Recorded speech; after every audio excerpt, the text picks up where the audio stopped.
All right, we're going to go ahead and get started.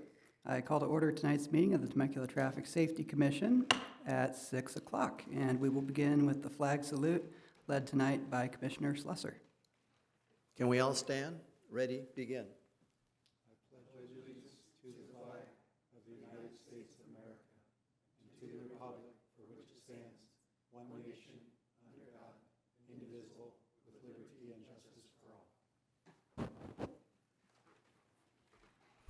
Thank you, and may we have the roll call, please? Yes. Commissioner Carter? Here. Maddox? Here? Richardson? Here. And Slusser. Here. Thank you. Excellent. And do we have any public comment this evening? No public comments tonight. All right, then we'll dispense with the reading of the rules and move on to our consent calendar. All matters are listed on our consent calendar, are considered to be routine, and will be enacted by one roll call vote. There is one item tonight, approve the action minutes of January 23, 2025. If anyone would like to make a motion. I'll move. Second? Commissioner Carter? Aye. Maddox? Aye. Richardson? Aye. And Slusser. Aye. Thank you. Great, and on to the business of the evening. Item number 2 is to receive the budget engagement session and provide general recommendation regarding the same. So I see our budget team is here. Fantastic. All right, good evening. Evening. Howdy. Okay. So I'm Jennifer Hennessy, I'm the finance director, and I have our budget team here, which will do introductions here shortly. I think several of you have been through this before. This is about the third or fourth year we've done this. See some new faces here too. So what we'd like to do is, I'll go ahead and play the presentation here. I think it's already playing, yep.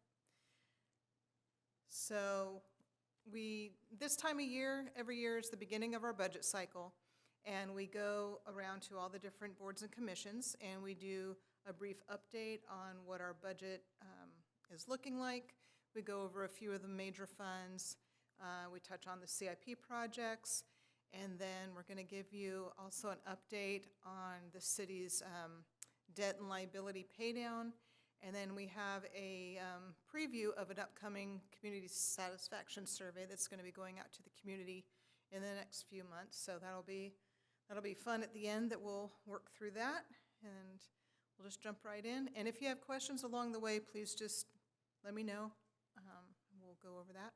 So again, I'm Jennifer Hennessy, and we have Ward Comers, he's our assistant finance director, and Paula Majors, fiscal services manager, and Catlin Dorset, our management analyst. And we're going to tag team this tonight, so we're going to be trading off throughout the presentation. In fact, we're going to start with Catlin.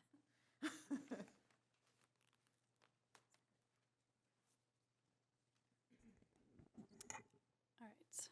Good evening, Commissioners. My name is Catlin, and I'll be walking you through our budget process for both the annual operating budget and our capital improvement program. So in January of each year, we complete the mid-year update, which means we look at the revenue and expenditure actuals to determine if more or less budget is needed to get us through the remainder of the fiscal year. At this time, we also forecast out the coming fiscal year's revenue, and we also we run the preliminary 5-year projections, which serves as a foundation for the next year's annual operating budget.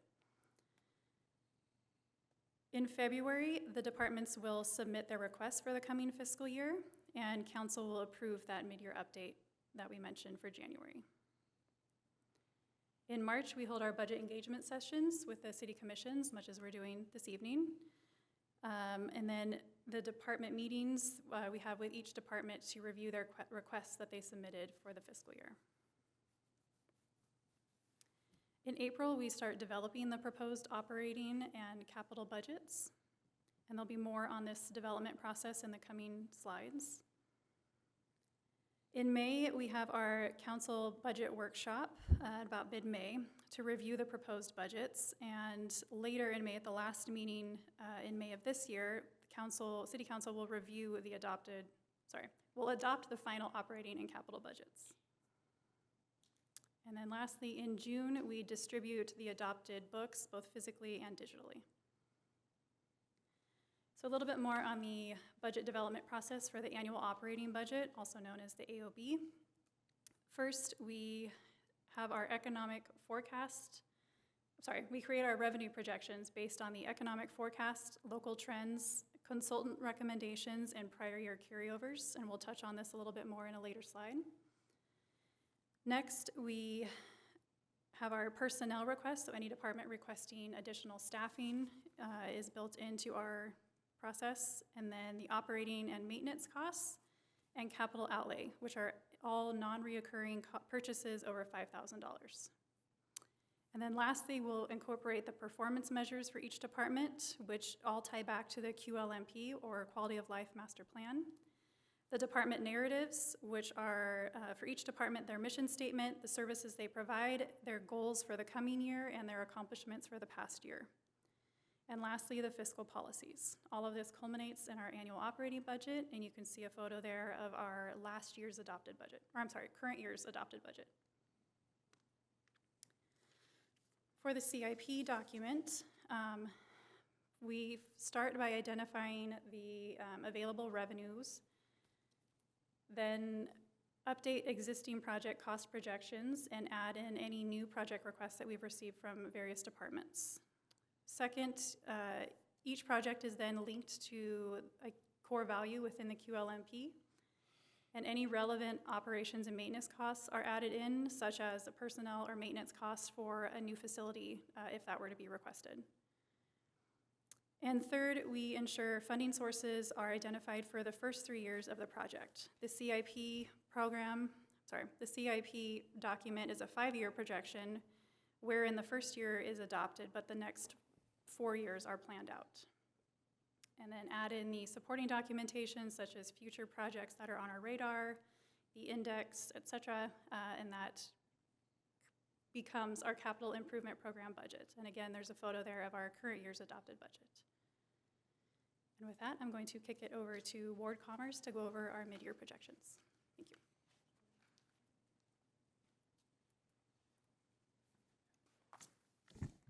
Thank you, Commissioners. Ward Comers, Assistant Finance Director.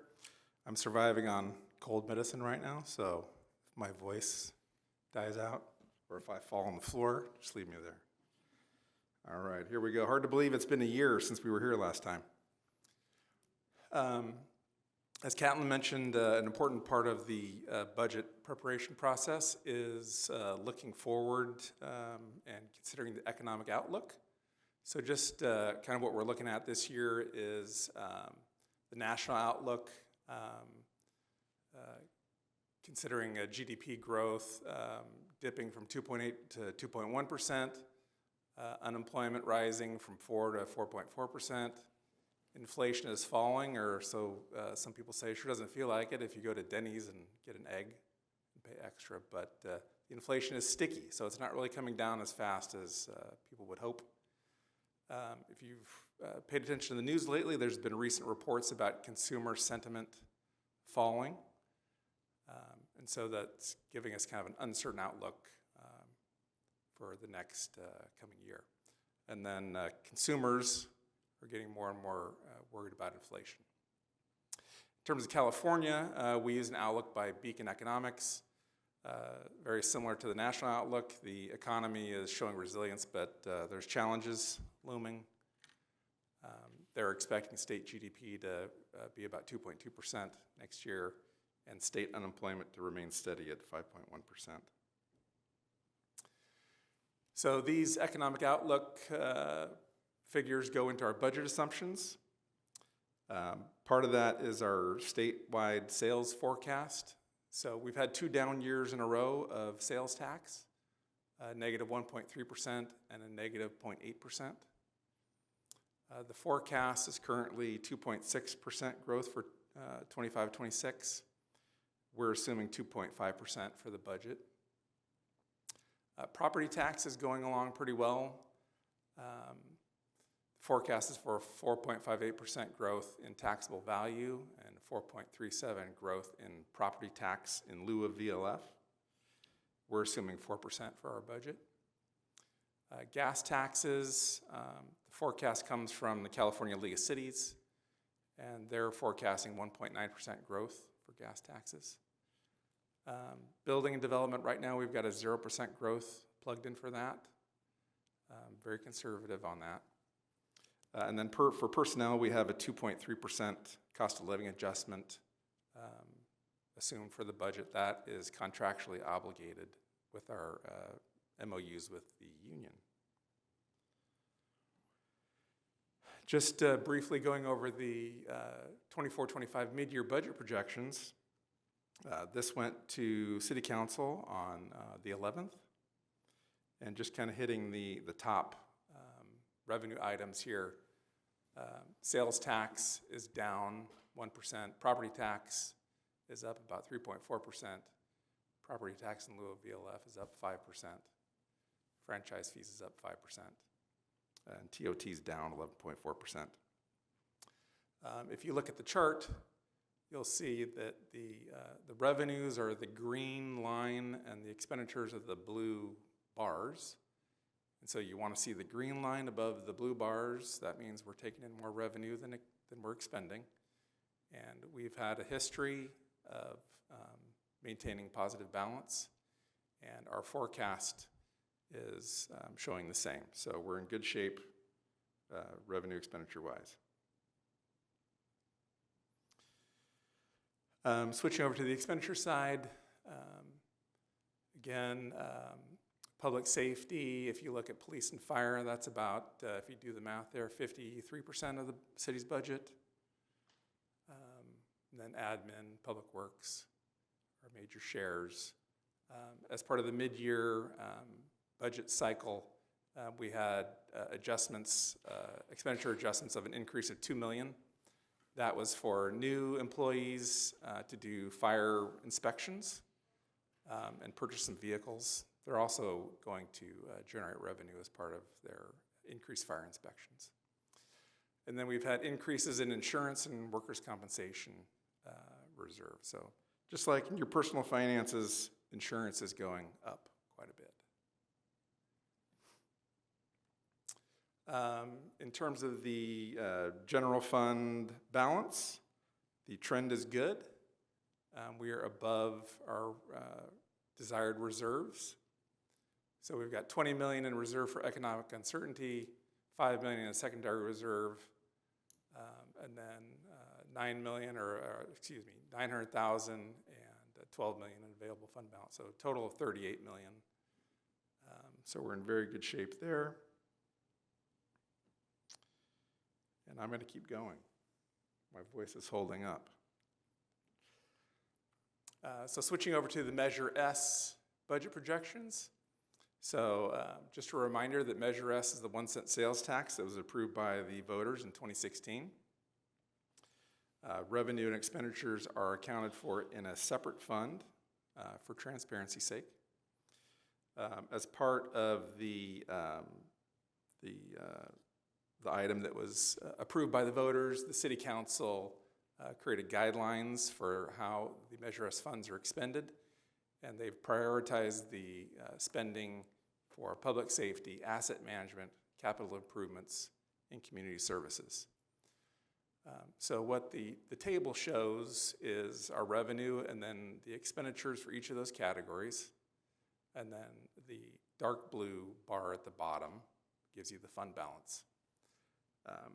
So if you look at 24-25, you see our revenue is projected to be about $39 million.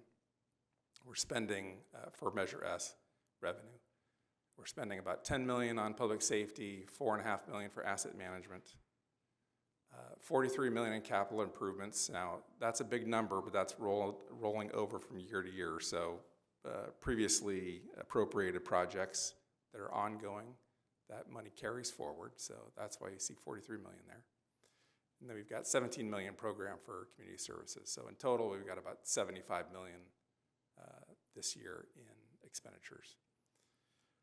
Going forward, the projections are that the revenue will continue to increase, but kind of at a moderate pace. It tends to go about the pace of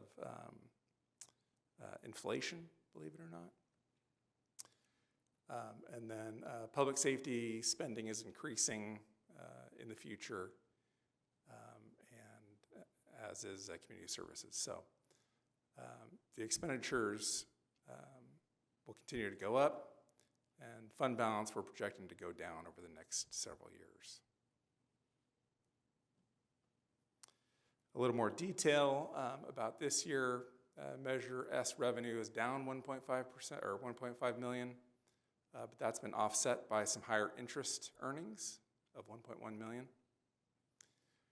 Expenditures allocated mostly to CIP for 24-25, as I mentioned. That's at 43 million due to prior year rollovers.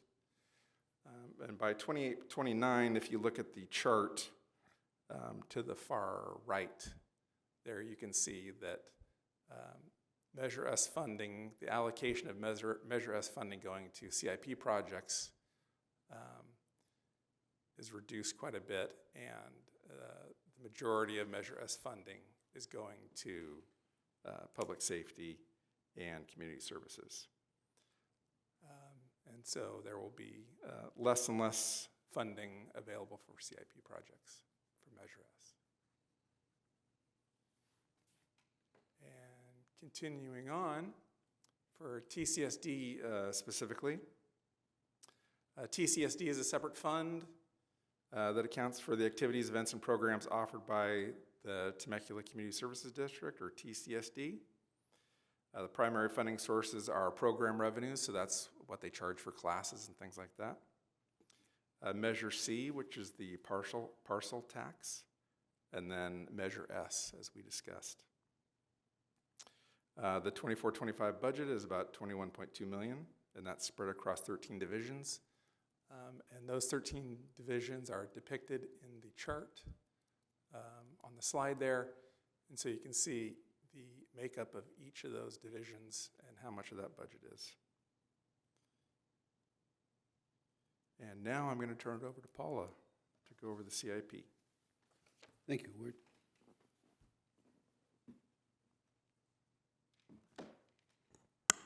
Yes, Ward, the capital improvement program is the most exciting part of the presentation, right? I'm sitting on the edge of my seat.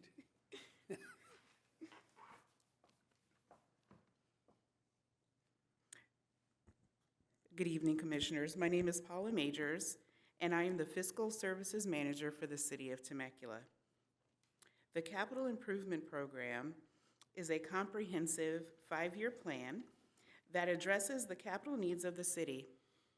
Capital projects are those that cost over $30,000, have long-term lifespans, and are generally non-reoccurring. The fiscal years 25 through 29 CIP is the largest in the city's history, with $927 million in total cost and 110 projects included in the adopted budget. The city has identified funding sources totaling $629 million, or 68% of the total CIP. The remaining $298 million is unspecified at this time. However, before construction begins on any of these projects, a funding source will be identified. In our mid-year budget process, one additional project was added. It's the traffic signal fiber optic extension. This evening, we would like to highlight a few of our CIP projects. French Valley Parkway Phase 2. This $138.7 million project is currently under construction. The project will alleviate the bottleneck on northbound I-15 between Winchester Road and the I-215 junction. This project has stayed on budget and on schedule with an estimated completion of May 2025. Next up, the pickleball courts located at Ronald Reagan Sports Park. This $3.7 million project is a 17-court destination for tournaments and recreation. The pickleball courts celebrated its grand opening earlier this month. Construction on the I-15 congestion relief project, a $9.2 million auxiliary lane between Temecula Parkway and Rancho California Road, was completed in October 2024. Additionally, Caltrans will be working on a $56 million project to add the 3 remaining auxiliary lanes. the dog park renovation. A $1.2 million project located at Mike Nagar Park has been completed. The ribbon cutting was held on July 30th, 2024. I'd like to turn the presentation over to our Director of Finance, Jennifer Hennessy, who will discuss the city's debt liability paydown status. Thank you, Paula.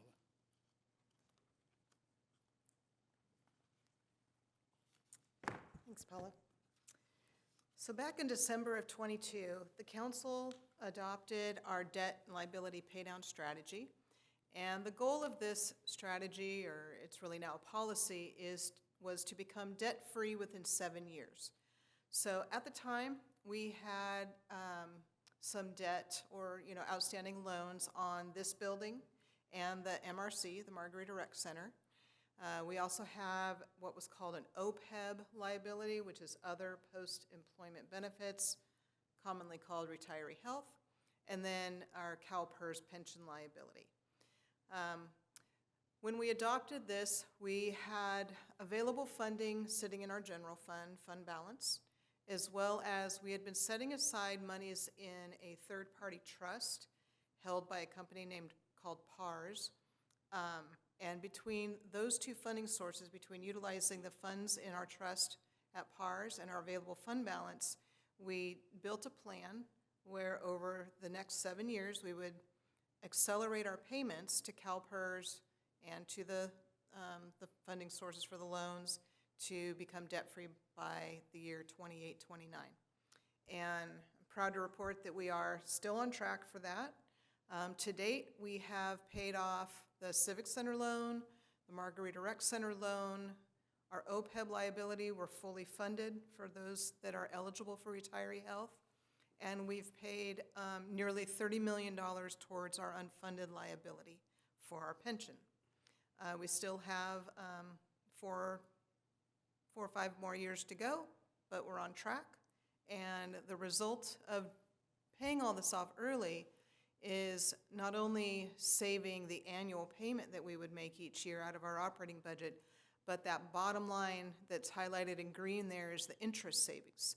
So we're saving over $30 million in interest just by paying off our pension liability, as well as, a little bit more than $3 million in our facility loans. So this is an illustration of the payment schedule versus what we would be paying if we didn't accelerate our pay down liability for our pension. The green line shows what we've actually paid. So starting in 22-23, we made that about $11 million payment, and then the next year we made a much larger payment. This year, 10.4, and by 29-30, our annual payment will be 0. Now, if we didn't undertake this endeavor to pay off our liability, we would be paying, this year we'd be paying $5.6 million annually. That would increase up to nearly $7 million by 29-30, and then very slowly be paid off over the next 20 or so years. So our savings is all of that, the delta between that orange line and the blue line after year 7. So all of that savings, that annual savings, then is available in our general fund to fund other city services. Any questions on that before we jump into the next section? No, it's Nope. great. Okay. So I mentioned we're going to do a preview of the upcoming community satisfaction survey. Periodically, over the years, the city has done a statistically valid survey utilizing a third-party surveying company that reaches out to the community and asks very specific questions on quality of life and overall satisfaction levels, just to gauge where the community's at as far as where they feel the priorities are, and really to ascertain what kind of a job the city's doing providing those services and responding to the community's needs. Overall, the feedback that we've received over the years is extremely positive. This kind of charts back in 2001, which is the most recent one that we've done that I am aware of, not the recent, but that's when we recently started doing it. We had a 92% overall satisfaction rating. And then again in 2007, the survey was done, and again that came in at 92, and again in 2012 it was 92. It jumped up in 2014 to 93, and then in 2021 we went out and it did dip down to 83%. We kind of call that the COVID effect. You know, things weren't all rosy and great in 2021, so our survey reflected that. But still, overall, even though everything that was going on at the time, to get 83% was still pretty remarkable. So that's sort of the history. The city manager's office currently is working with our consultant to formulate the next round of survey questions. But we thought it would be kind of fun to do a preview and ask you all to do a real-time survey. So we have the ability to do it either on your cell phone, or you should have a link. If you click your button to go back over to the PC, there will be a link to a, or there will be a, well, I don't know, is it a link? Will it show as the barcode? So you can scan the barcode, not barcode, what is it called? QR code. You can scan the QR code with your phone or click on your computer and you should see it. Do y'all see it? Yeah, I could see the first question. Yeah. Everybody, Okay, so first question is, how would you rate the overall quality of life in Temecula? And staff, you're welcome to do it too. Go to the other tab. Anyone who wants to play can play. Are there prizes?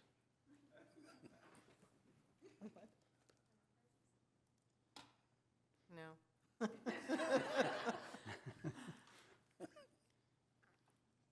All right, so we've had 2 respondents, 3 respondents, 4 respondents. Shows in the upper right corner there. Anyone else? Anyone?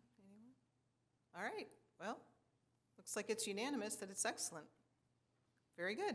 So we're going to do this with each commission, and then we're going to compile the results for the city council and share that at the budget workshop.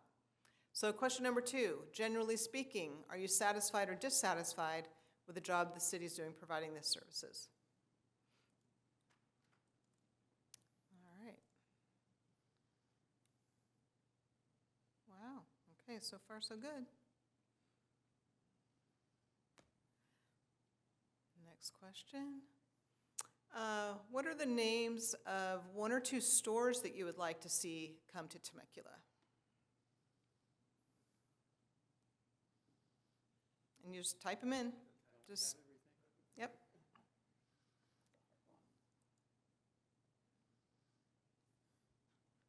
Should I play the Jeopardy too?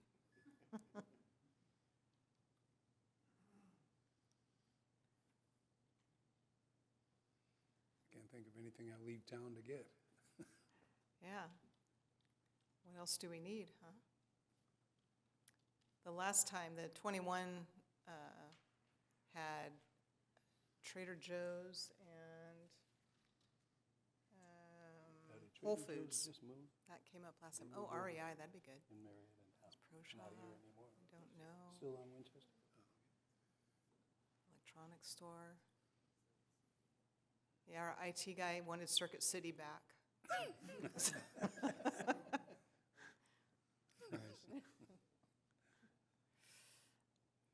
All right, anyone else?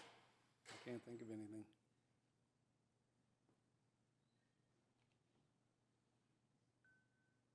Y'all good? Nope. All right, well, those would be good stores to add, for sure. Okay, number 4. Generally speaking, are you satisfied or dissatisfied with the city's efforts to improve traffic circulation by improving roads and intersections, implementing traffic calming measures, timing traffic signals, and other measures? It's not a trick question.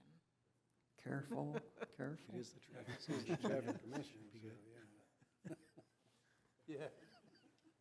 Yeah, don't send this one to the public until French Valley's done. Really? You guys are all very, very satisfied with our traffic? Well, it would have a little reflection on what the heck we do, so, yeah. It's the city's efforts, yeah. Oh, well, then in that case,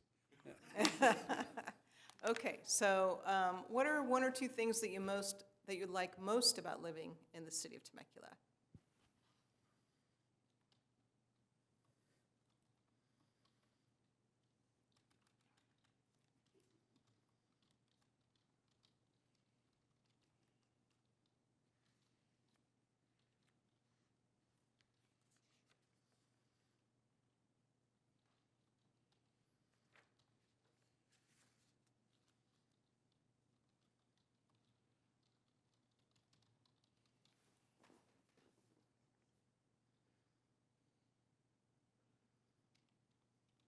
Oh, very good.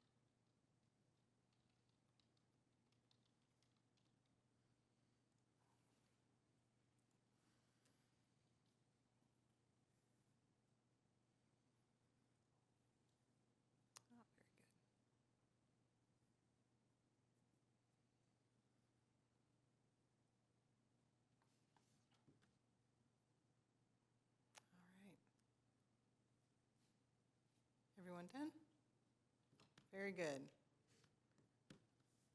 Last time around, the community voted for public safety and low crime rate, proximity to shopping and services, cleanliness of the city, and family, friends, and neighbors. So very similar to what you all put.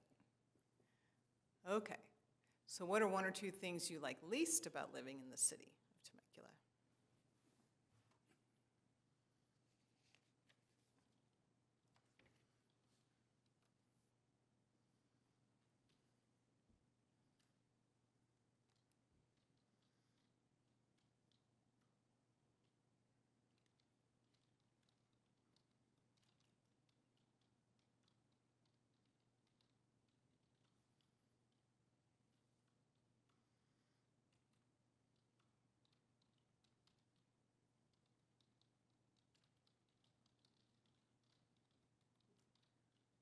I'm kind of afraid to hear what you guys are going to say. I've been typing a long time.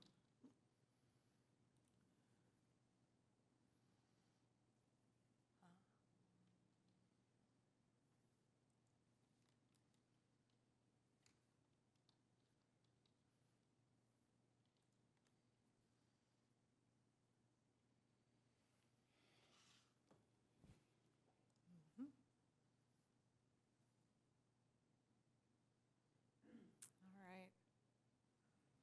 Very good. Anyone else? Okay, I think we're on to our last question here. If you could attend one signature event each year, which one would you attend?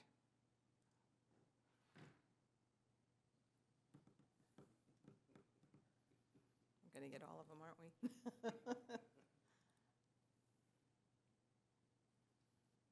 Oh, okay.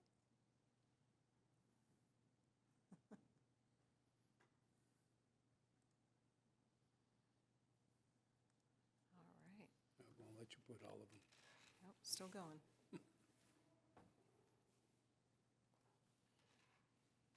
All right, everyone loves a parade. Not so much on the 4th of July, though, huh? It's ironic because we all said we didn't like congestion, but yeah, love parades. Well, that's All right. organized congestion. Well, thank you for participating. This was fun, and all this information will be, like I said earlier, shared with the city council. We'll compile it with the other commissions and share the feedback. So you get kind of a preview to see what the community will be asked. We don't know if these questions, well, most of them will be on there. They haven't finalized the list of questions just yet, but they'll be similar. About how So- many questions will they be asking? Do you, general sorry, idea? what How kind? many? How many How many? for the public? I don't know exactly how many. It's usually a pretty in-depth survey. You know, it's mostly done over the phone. And they usually call, you know, whatever the number needs to be to make it statistically valid. Right. Which I think in previous years, it was in like the 400 to 500 range possibly. So when you do it over the phone, do you ask them pretty much like you asked us here, and you just get their verbal response? Yeah, a lot and then more, I'm sometimes sure. they'll, if they answer one way, then they can, ask a few more questions to get more detail and, Right, okay. and try to find out more. But there's both open-ended questions. A lot of the questions are phrased similar to the first ones where it's, on a scale of satisfaction, Yeah. so that they can kind of rank them on a scale, Now, do sliding you have a scale. follow-up question when they say it's way down on the bottom of the scale? Do you ask them, is there anything particular that makes They you have vote? in the past, yeah, they have, yeah. And then they ask at the end some demographic information so that when the city gets the feedback, we kind of know, we can say, okay, the sector of population that's retired, these are their priorities, and some, that have young children or of school age, they're these priorities, so we can kind of slice and dice and understand the different So then dynamics. that's a question, that's identified in the demographics on the, when you've talked to them. Okay. Yeah, yeah. Well, that was our presentation. Does anybody have any questions or anything? Yep. Go ahead. Yeah, I'd like to first thank you for the presentation. It was very good. Great, And I thank you. want to thank you for having a reserve and also accelerating the paydown of the obligations. That's wonderful. I have two questions, though. One is, how do grants fit into the budget? For example, there's the fiber optic money that I saw that we received a grant for. Do you go after a grant and then put it into the budget, or do you only, and if you get the grant, then does that pay for the project that you would have spent money on, and how does that all work in? And then another question was, there was a line item for asset management of 4.5 million. What is that? What is that? Okay. So for the grants question, we do go after several different kind of grants. As was mentioned in our CIP section, that we only have about 39% of city funds that are funding our capital projects. The rest, not all of it, but the majority of it are grants. So we will work with the departments, and if they have grant applications in the works, then we'll reflect that in the budget. If, for whatever reason, we don't get the grant, then we have to reevaluate how we would fund a project. We do also get operating grants. The Community Services Department gets some grants, and that helps them run like their summer food program.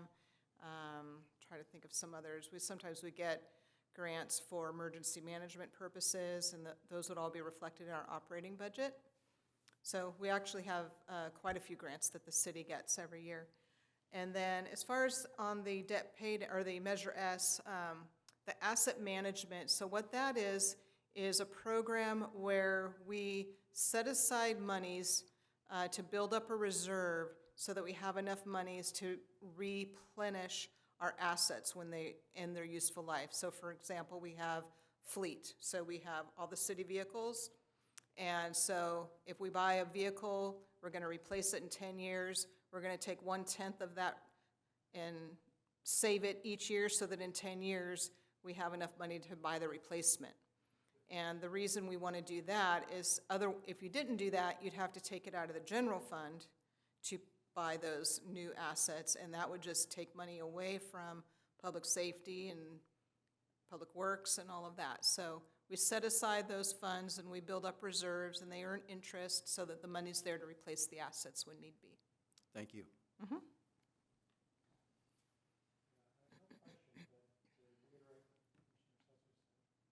Reiterate what Commissioner Slusser said, it's very impressive to see our orange line, blue line chart. Are we the only ones with a chart like that? Or are other cities doing what we are doing? Or are you teaching other cities how to do what we're doing? I'm definitely not teaching other cities, but many other cities do what we do. We're very fortunate in this city to have the revenue base that we have that has allowed us to do the types of things that we're doing.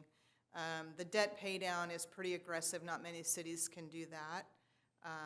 A lot of cities do set up the trust that I mentioned and make advance payments to CalPERS, but not so much that they're going to be debt-free like our target is. You have to have a pretty robust revenue stream to do that, and fund balance, which we did coming into the decision to pay down all of those debts, so. But it's been a priority, and our city councils have always been very fiscally minded and very long-term fiscal stewards, so they're not just making decisions for today. We do a very deliberate job of showing the impacts of decisions today on what that does to the long term. So that's why we do so many 5-year plans for our general fund, our Measure S fund, TCSD, and our capital improvement program, so that we always are showing the long-term impacts of the decisions that council's making. Right. I guess that does lead me to one question. With us being in such a favorable position financially, does this allow the city to look at acquiring properties? I know we do hold real estate is held by the city, so is that one way they can look to, I guess, invest these financial gains to gain more property? Is Yeah. that part of what you look at? Yeah, we do look at that. The city does own some properties. The laws about publicly owned property has changed a lot in recent years with regards to affordable housing.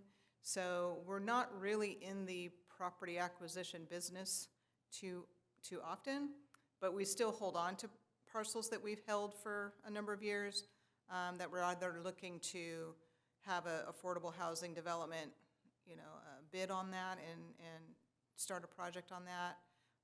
And then we also have them for commercial sales. Certain properties are,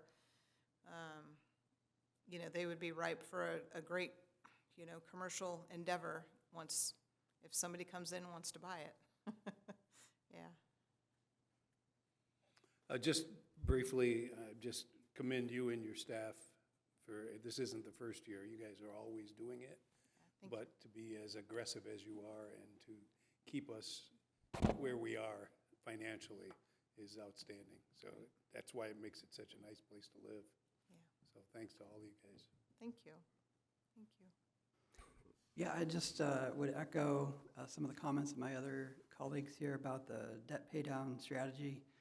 I'd love to see that because it's so important that we make good on the promises made to former staff who helped build this city, and at the same time lift the burden of that debt from those who come after us. And as you pointed out, that's a real testament to the good fiscal stewardship and long-term thinking of past and present council, but also for the finance department. So thank you for that. Also want to thank you for, as always, condensing this very complex topic into something digestible for us, that really anyone can set aside 30 minutes to watch this presentation and come away with a pretty good understanding of how city revenue is reinvested back into the community. And budgetary, transparency is something that I think your department and the city has been committed to going back as far as I can remember. It's especially appreciated this year. If there's one bit of feedback I could pass along, I saw we have a number of projects in the CIP that are primarily tied to the core value of transportation, mobility, connectivity. I would just emphasize that many of those also support the core values of safety and preparedness. So something I learned recently is that the Office of Emergency Management is developing Temecula's first mass evacuation plan this year. And that got me thinking about how some of our investment in infrastructure has the potential to change the flow of an evacuation. So for example, a project like the Marietta Creek Bridge could have a significant impact on evacuation proceedings. Or to look at it from another aspect of disaster preparedness, a project like the Western Bypass also serves as a fire break. So overall, I'd just say that city budget really does continue to reflect the core values of the community. I just wanted to hit that little nuance there, that investment in infrastructure, even though it's sort of its own piece of the pie chart sometimes, it really is also an investment in fire mitigation and public safety, all connected. So thank you for the report. If there are no other questions, really appreciate the whole team being here tonight. Good to see you all, and thank you for a productive engagement session. Well, thank you. Thank you very much. Have a great meeting. All right. So that is receive and file, and we will go on to business item, the next one. Signing and striping modifications at the intersection of North General Kearney and Calle Pina Colada. And we'll go ahead and have the staff report, please. Thank you, Mr. Chairman. Good evening, Commissioners. This presentation is in regard to signing and striping modifications at the intersection of North General Kearney and Calle Pina Colada. In late 2024, city staff received requests from the Meadowview HOA to consider the feasibility of implementing some guardrails or other traffic safety measures to this intersection to help protect their fencing and other, utilities around this sharp turn. Apparently they've had a few accidents there. We have nothing in our actual records of property or of accidents, but I'm assuming they're mostly hit and run type of things, and it's caused some damage to their property. So traffic staff did some field reviews out there, checked out the intersection and the roadway, and we had some general observations, a lot of faded striping and signs, difficult to see. Missing warning signs, things that we'd probably add if it was a new design. There's definitely no lighting out there. It's just a dark area, and some deteriorated paving, which would have to be addressed at a future project.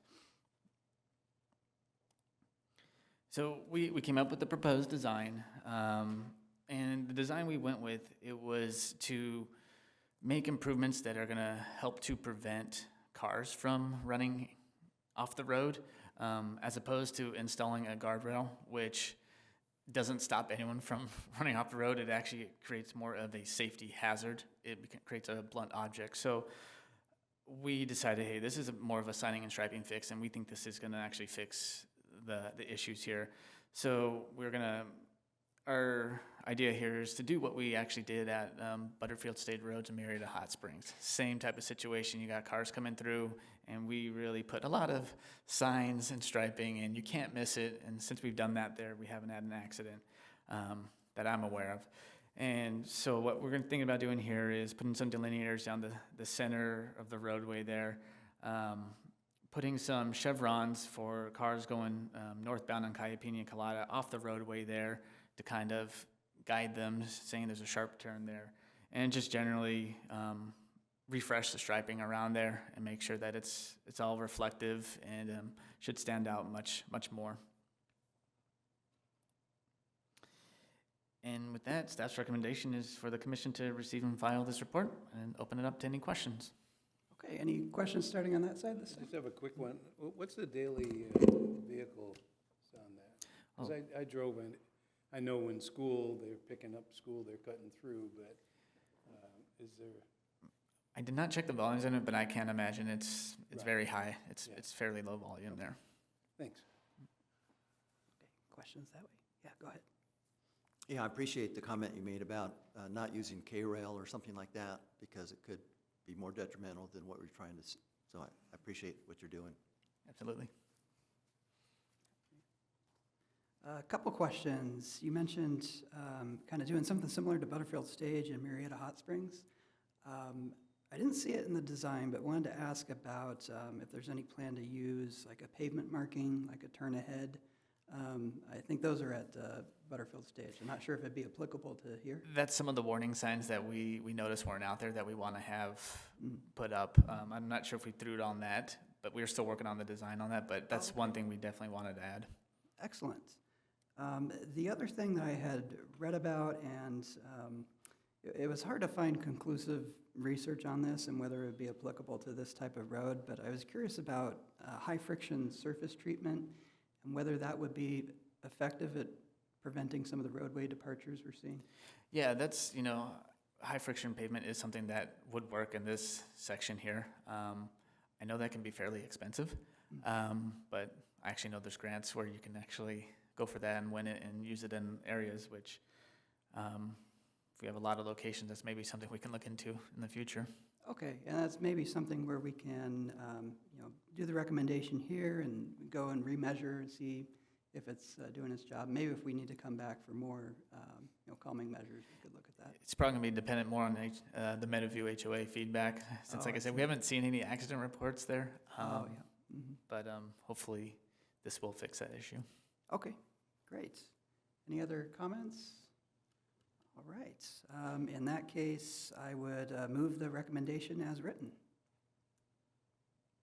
Oh, I'm sorry. It's a receive and file. Yeah, so we will receive and file that report. Very good. And on to the next one, Loma Linda Road and Redwood Road, White Sage Way, stop controls analysis. And may we have the staff report, please? Thank you, Mr. Chairman. Yes, this presentation is on Loma Linda Road and at Redwood Road and White Sage Way, stop controls analysis. So in 2024, we received several resident requests and complaints to consider the feasibility of implementing all-way stops at this intersection to address concerns of excessive speeding, especially in relation to pedestrian safety and kids exiting the school. We took this in and we looked at it from an aerial, and we actually went out there and field reviewed it. It's a location we were like, always stop here, a little bit close to the other one. But when you actually go out there and perform the field review, you can see how there's some merit to it. So when we did our initial review, we said, yeah, let's take a deeper look at it. And that's what we're going to be presenting for this presentation. So some backgrounds on the road, Loma Linda Road. It's a residential collector road, around 5,200 ADT, posted speed limit 35 miles per hour, and 85th percentile speeds around 40 to 42 miles per hour. So cars are going a little bit above the speed limit there. Redwood Road is another residential collector, only about 750 ADT, with a posted 30 mile per hour speed limit. And then White Sage Way is a private entry driveway, only around 600 ADT.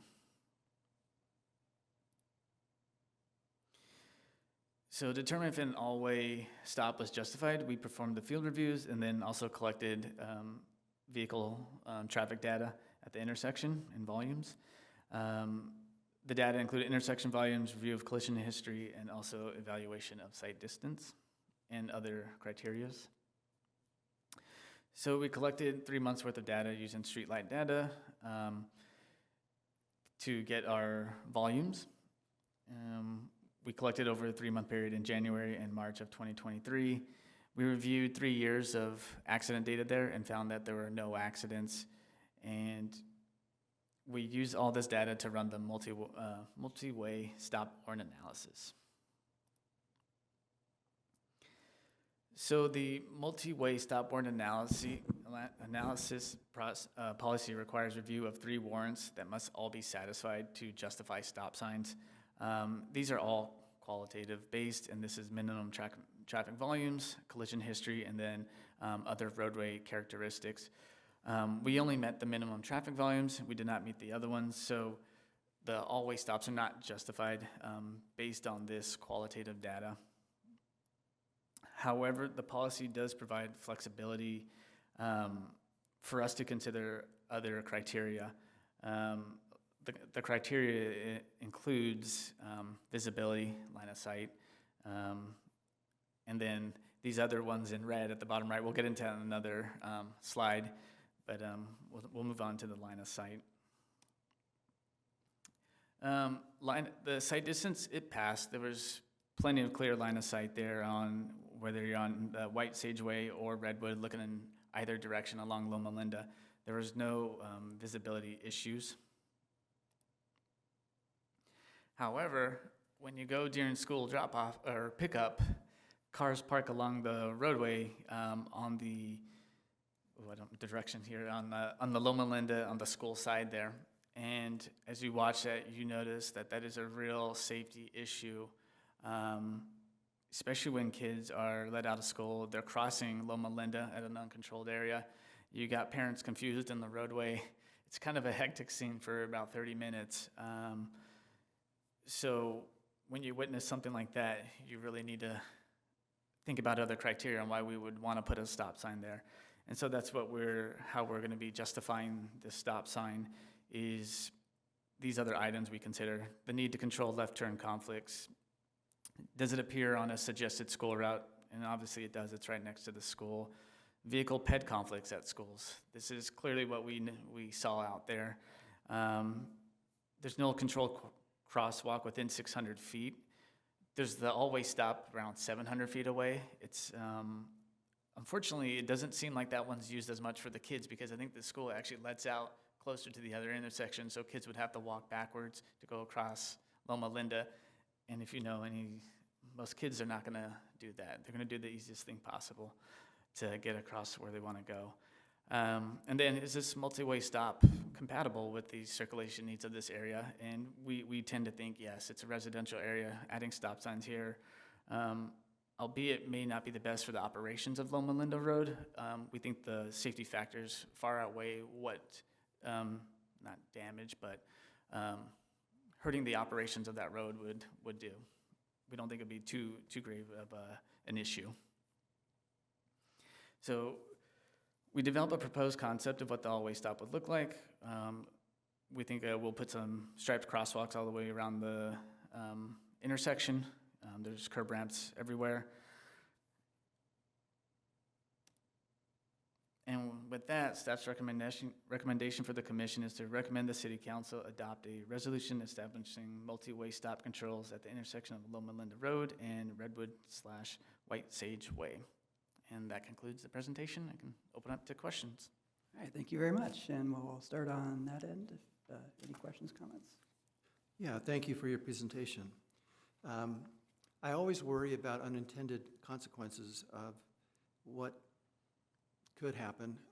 Wondering if parents would stop at the stop sign and then just sit there and waiting, seeing their child come and not moving. Don't know that that's a reason not to do this, but is there a possibility of working with the school to augment their dismissal times so they're not all coming at one time? Would that be helpful at all? I mean, I think you're still going to have the same problem of kids leaving and crossing that street. I don't know if it matters how many kids are leaving at the same time. It's just the fact that they don't have an area to cross. We could check in with the school, but I don't know if that would actually solve the issue of kids crossing. And the last question is the pickup queue. Where is it developing, and how does this affect, or how will it affect the queue line? You know, when you mentioned unintended consequences, when you put an all-way stop there, people may park across the other side of the street now, but I don't think that would pose as much of an issue because cars will need to stop now on Loma Linda. So that line of sight constraint, the temporary line of sight constraint of cars parking may not be as much of an issue. You know, at schools, no one's really, I think the sheriff can comment on this, no one's really gonna go ticket for cars parking in a bike lane for 10, 15 minutes to go pick up their kids. So I don't see that behavior changing. Even when we add this, that behavior is not gonna change, it's still gonna happen, and I think this just makes a safer situation. Okay, thank you. Mm-hmm. Yeah, okay. So, similar question. I mean, we're talking about putting this stop sign right at a school. Have we talked to them about a crossing guard at this location? And is there already one at the other stop sign? I don't know if I saw one at the other one, but there's actually a crossing guard at this location across Redwood. So it was a female crossing guard allowing kids to come in unison across that, just across Redwood. So now we will coordinate with them to talk about having a crossing guard and making sure they cross on both sides. Okay. The other thing is I'm thinking of every day I drive past the elementary school at La Serena and Meadows. I can't remember the name of it up there, but that's a T intersection. And at that intersection, only 2 of the possible 3 crossings are crosswalked. One is left open, and I'm wondering, did you consider that here to where do we really need 4 crosswalks, or would 2 or 3 achieve the same result and block less traffic? I think that would be worth staff looking at. Absolutely, we can look at that.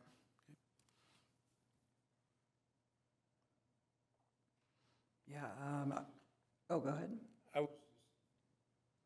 I was just curious, had we ever been approached to do this before? So I went over there purposely not during school time, because I knew just how congested it would be. But it just seemed really feasible for me, but I didn't also know, because I didn't go during school time, where they let out over at the other end. But this will allow those kids to walk down the sidewalk to that other, so I like the idea. I think it's good to have more access for the kids to go across. It's a middle school, so it's hard for them. You know, elementary, you might be able to scold them a little bit. Middle school, they're grown up now, they think. So I think it'll work. Yeah, I was going to say, having visited during the pickup time, the majority of the traffic is at the other end of the school, but it's busy all around. People trying to park as close as they can. And this intersection here is where the school posts the crossing guards, so it seems like kids are going to be crossing there whether we put in a crosswalk or not. I guess I'd be leaning towards putting it in to make it safer because people are going to keep using it. One question I had, maybe more of a law enforcement question, is about the new law concerning parking within 20 feet of a crosswalk. I believe that 60-day grace period is running out soon, like March 1st. Wasn't sure if the city's going to hold off longer on ticketing for that or kind of go with that date, but just curious about that because I kind of agree with, not being too heavy with the tickets in the bike lanes, but when it's right up against the crosswalk blocking the line of sight, that's maybe more of a concern.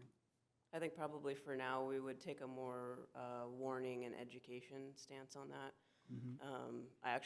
My Lieutenant Pearson asked me this right when the first of the year, and I had just updated my app, and so I searched it, and sure enough, the law is on the books. So it is technically enforceable, so if people complain, we will go out and do enforcement, but I would imagine that it would be more education and warning at this point. I can't imagine anybody writing a ticket for that right at this moment.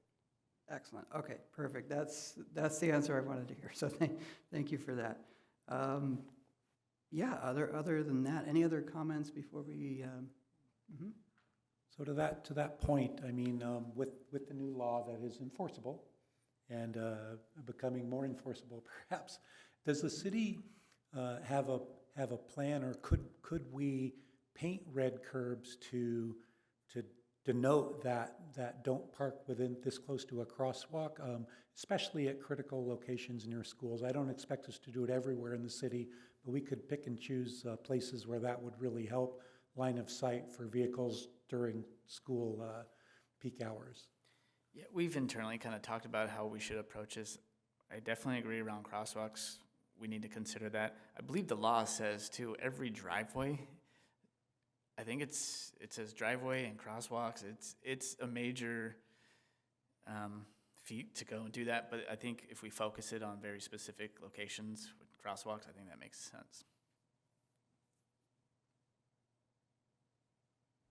Okay, I agree with that. Anyone like to make a motion?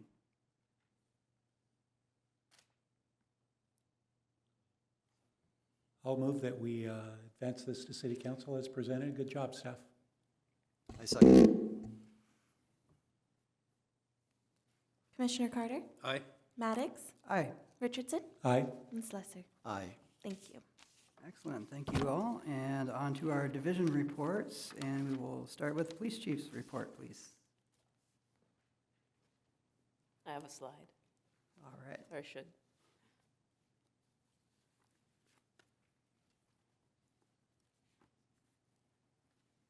So I didn't introduce myself last time, so I apologize.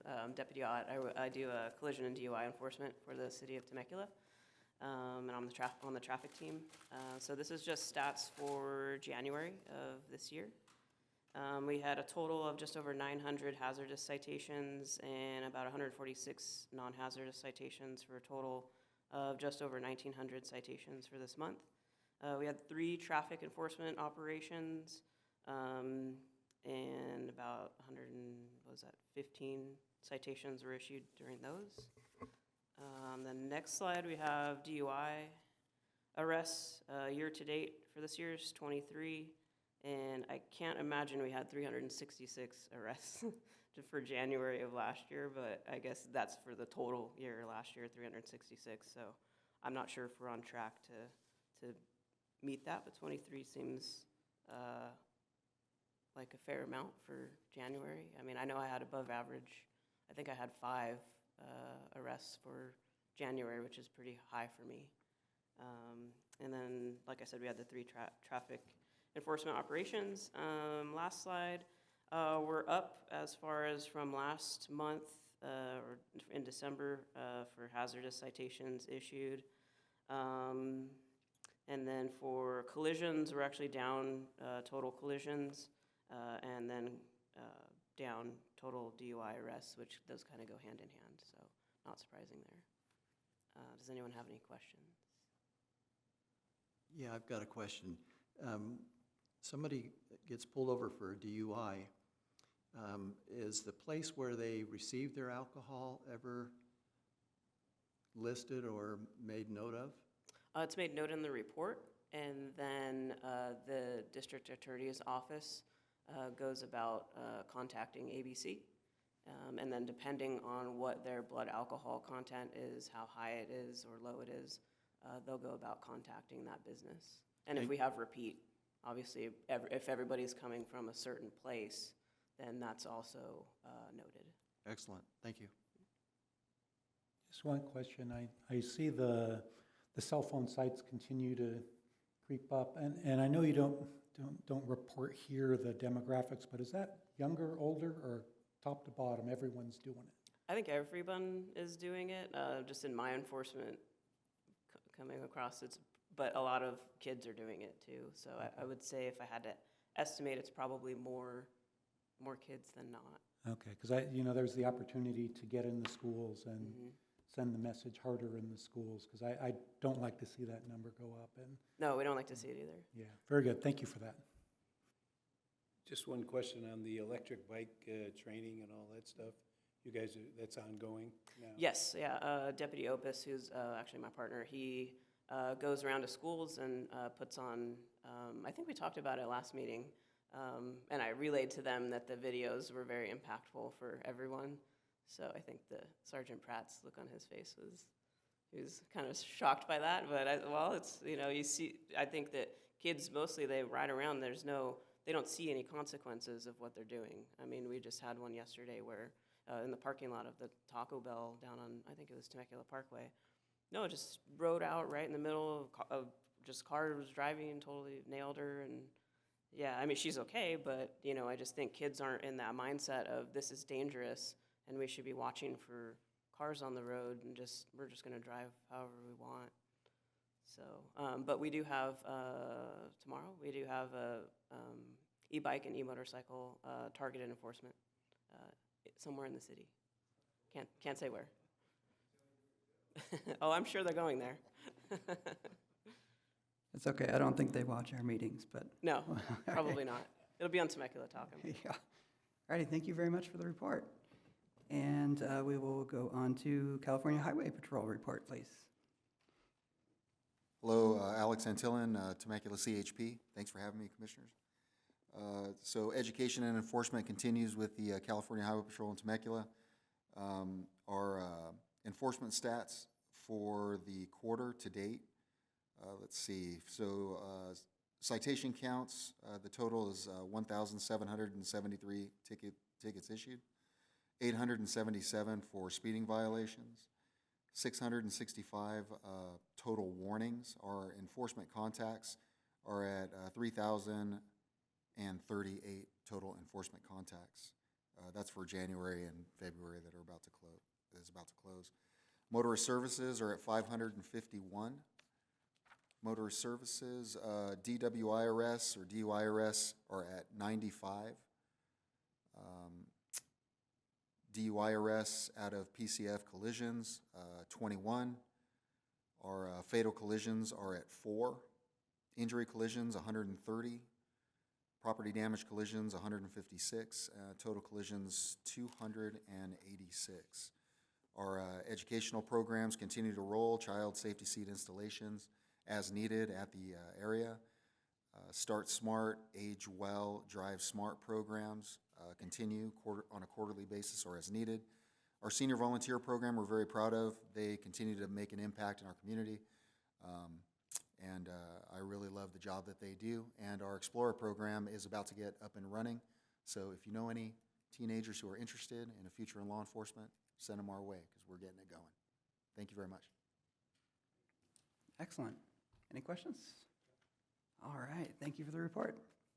And on to our director report. So the main thing to talk about tonight is the northbound loop on-ramp at Winchester Road for our French Valley interchange. So that detour and closure is in progress right now. We have not had any real complaints. We're monitoring traffic.